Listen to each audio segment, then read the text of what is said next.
Bonjour à tous et à toutes. Je suis Romain Indri, bénévole à RIF.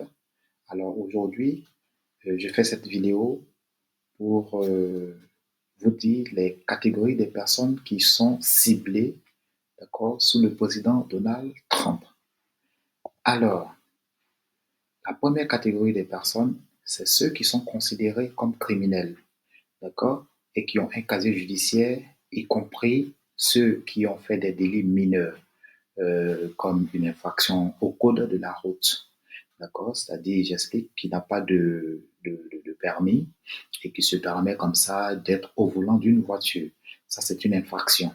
D'accord? Ces personnes-là sont ciblées. OK? Alors, en cas d'arrestation, ces personnes-là peuvent être mises en détention et même être expulsées rapidement. D'accord?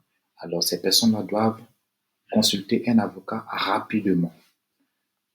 La deuxième catégorie, ce sont les personnes qui ont reçu un ordre final d'accord d'expulsion, signé bien sûr par un juge d'immigration.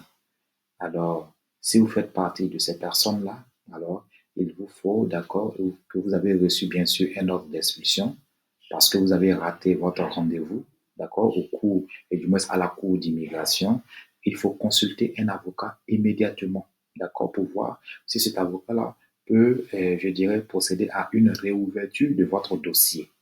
Vous avez compris? En trois, ce sont les personnes qui sont rentrées il y a moins de 2 ans par l'application CPB1. Alors, les personnes aussi en provenance d'Haïti qui sont rentrées sous le programme de parole humanitaire. Alors, le conseil, c'est de, bien sûr, si vous n'avez pas encore fait une demande d'asile, d'accord, c'est de consulter un avocat rapidement pour voir si cette demande peut être faite maintenant. OK? En quatre, d'accord, des personnes ciblées actuellement, il y a les personnes qui ont raté le délai d'1 an pour faire une application d'asile. Alors, le conseil, c'est de voir un avocat s'il est encore possible de faire la demande. Voici les personnes qui sont ciblées. Maintenant, nous allons voir la catégorie des personnes moins ciblées pour le moment, parce qu'on ne sait jamais. Alors, en un, il y a les personnes qui ont une demande d'asile en cours, soit à la cour d'immigration ou soit au bureau de l'USCIS. D'accord? Alors, le conseil, c'est de garder dans votre téléphone, d'accord, le reçu de votre application, bien sûr. En cas d'arrestation, vous pouvez présenter directement dans votre téléphone. Vous avez compris? Et pour finir, il y a ceux qui ont reçu le TPS et dont la date n'a pas encore expiré.